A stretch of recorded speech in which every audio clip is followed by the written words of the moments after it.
Welcome back to channel. AP Dussehra holidays 2024కి సంబంధించి ఎప్పటి నుంచి ఇస్తున్నారనేది వీడియో క్లారిటీగా ఎక్స్ప్లెయిన్ చేస్తాను. దానికంటే ముందుగా మన ఛానల్ ఫస్ట్ టైం అయితే చూస్తున్నారు, సబ్స్క్రైబ్ చేసుకోండి, పక్కన సింబల్ గట్టిగా నొక్కండి. మన ఛానల్లో బట్టి ప్రతి వీడియో మీకు అయితే నోటిఫికేషన్ కింద రావడం అయితే జరుగుతుంది. ఈ వీడియో కనుక నచ్చినట్లయితే లైక్ చేయండి, షేర్ చేయండి, కామెంట్ చేయండి. ఫ్రెండ్స్, వీడియోలోకి అయితే వచ్చేద్దాం.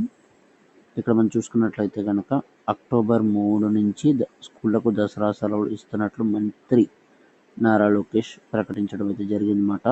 ఉపాధ్యాయులు పలు సంఘాల విజ్ఞప్తితో ఒక్కరోజు ముందుగానే సెలవులు ఇస్తున్నామని, అక్టోబర్ 13 వరకు సెలవులు ఉంటాయని అయితే చెప్పడం అయితే జరిగింది. సో అక్టోబర్ 2వ తారీఖు నుంచి అక్టోబర్ 2వ తారీఖున ఎలాగో సెలవులు, గాంధీ జయంతి సందర్భంగా సెలవు అయితే ఉంటుందన్నమాట.